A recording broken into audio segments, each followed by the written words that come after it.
యొక్క షేప్ కానీ దాని యొక్క ఆ పైనుంచి కింద వరకు కూడా శిల్పి అనుకున్న రూపం వచ్చే వరకు కూడా దాన్ని ఏం చేస్తారంటే అన్ని విధాల కూడా దానిని అన్ని విధాల అతుకుల గురించి కానీ ఆ మార్పులు చేర్పులు కూడా అన్ని చేసి ఆ యొక్క రూపం అనేది రావటం జరుగుతుంది.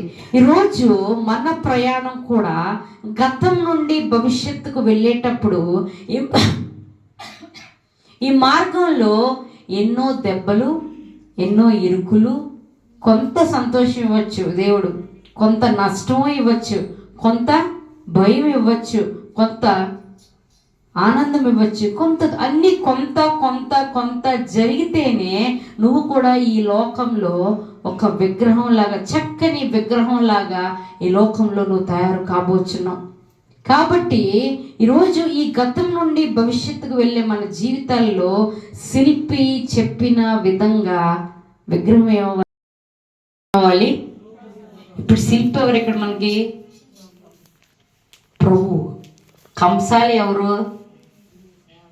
సేవకుడు. విగ్రహం ఎవరు? మానవులు. ఏదైతే దేవుడు చెప్పి ఉన్నాడో ప్రతి మాట, ఆ కంసాలి చేసే పని ఏంటి అంటే అక్కడి నుంచి వచ్చిన ప్రతి మాట విగ్రహం మీద దేవుడు చూపిస్తున్నాడు అన్నమాట. ఆ విగ్రహం ఎప్పుడైతే ఆ కంసాలి చెప్పినట్టు చెక్కుతున్నప్పుడు అది సహకరిస్తుందో ఆటోమేటిక్గా విలువైన విగ్రహంగా మన యొక్క ఆత్మ అనేది తయారవటం జరుగుతుంది. ఆ లోపు విగ్రహం ఏం జరుగుతుంది? విగ్రహానికి చాలా దెబ్బలు తగులుతూ ఉంటాయి. ఆ దెబ్బలు తట్టుకొని విగ్రహం నిలబడాలి.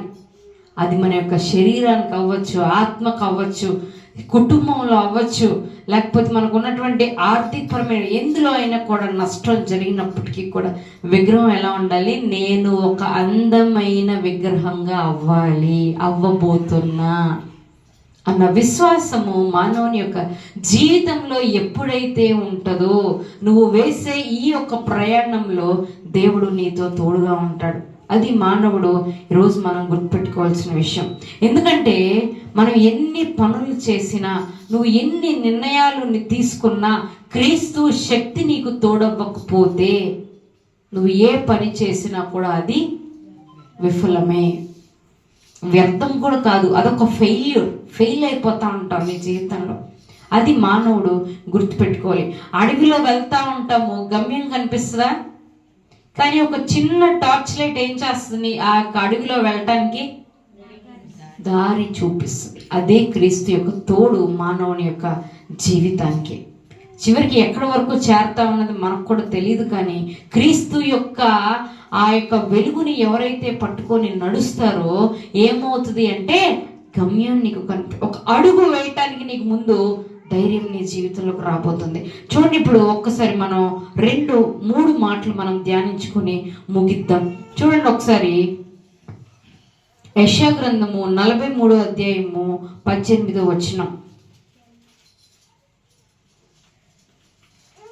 యెషయా గ్రంథము 43. మునుపటి వాటిని జ్ఞాపకము చేసుకొనకుడి, పూర్వకాలపు సంగతులను తలంచుకొనకుడి. ఇదిగో నేను ఒక నూతన క్రియ చేయుచున్నాను. 18వ వచనం ఒకటే. మునుపటి వాటిని జ్ఞాపకము చేసుకొనకుడి, పూర్వకాలపు సంగతులను తలంచుకొనకుడి. ఈ సంవత్సరం అంటే ఈ మొదటి మాటలు మనం నేర్చుకుంది ఏంటంటే release what the year has done to you. అంటే ఈ సంవత్సరం నీకు చేసిన దానిని విడిచిపెట్టు. చాలా వరకు మానవులు ఏం మాట్లాడతారంటే దేవుడు నాకు ఏం చేశాడండి ఈ సంవత్సరం, అన్ని కూడా కష్టాలే, అన్ని నష్టాలే, కనీసం వచ్చే సంవత్సరంలో నా జీవితం బాగుంటే అన్న మాటని మనము మాట్లాడకూడదని దేవుడు మనతో చెప్తున్నటువంటి మాట. ఈరోజు నువ్వు జరిగిన సంగతులన్నీ నువ్వేం చేయాలంట? విడిచిపెట్టాలి. ప్రయాణం చేసినప్పుడు ఒక సంచి వేసుకొని వెళ్తున్నావు, ఆ సంచిలో నువ్వు పాదరాళ్ళన్నీ పెట్టుకుని వెళ్తే సంచి ఏమైపోద్ది? బరువు అయిపోతుంది. దానిలో కొత్త వేయగలవా? ఎప్పుడైతే ఆ పాతవి నువ్వు విడిచిపెడతావో కొత్త దానిని వేయటానికి దేవుడు నీకు ఒక మార్గం నీకు దేవుడు చూపిస్తూ ఉంటాడు. కొండ ఖాళీగా ఉంటేనే కొత్తది వేయటానికి అవకాశం ఉంటుంది.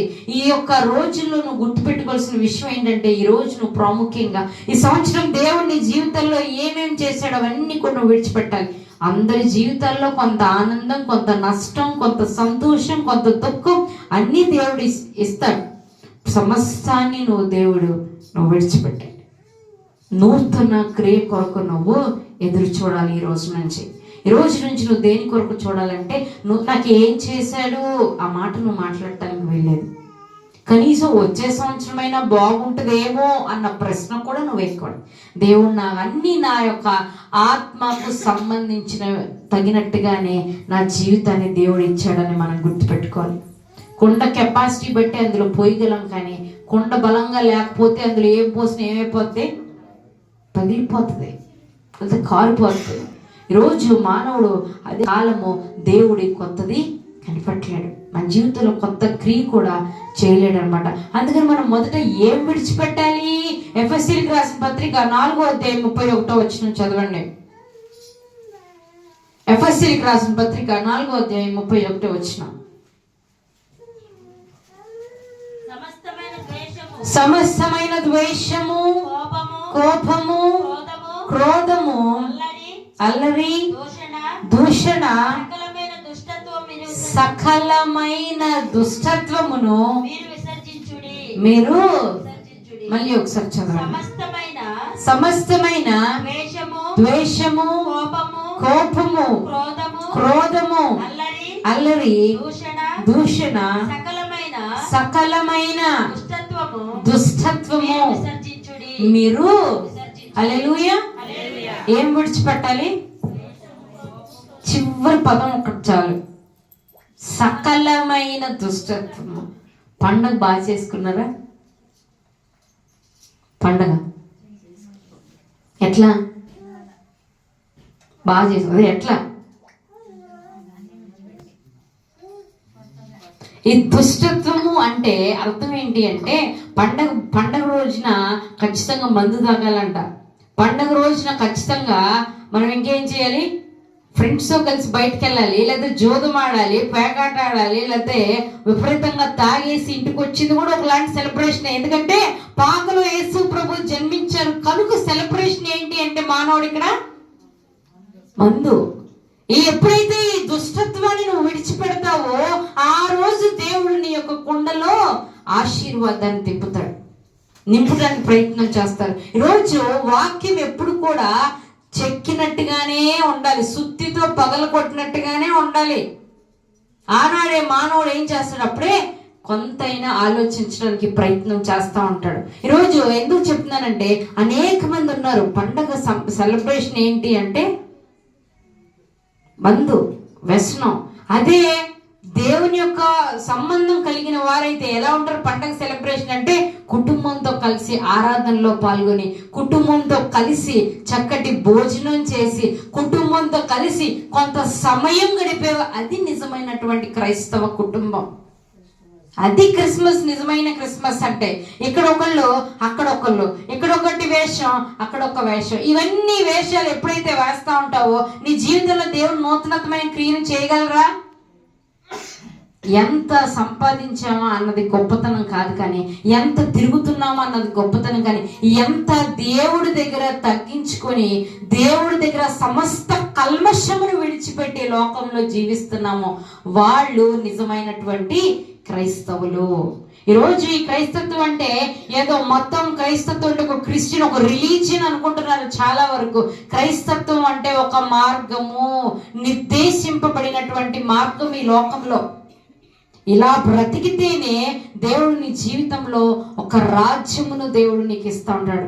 యేసు ప్రభు వచ్చిందంటే రాజ్యాన్ని పరిపాలించడానికి లోకానికి వస్తే మనుషులు ఏం చేస్తున్నారంటే ఇంకనూ క్రీస్తుని గుర్తించకుండా ఈ లోకంలో ప్రయాణం చేస్తున్నారు.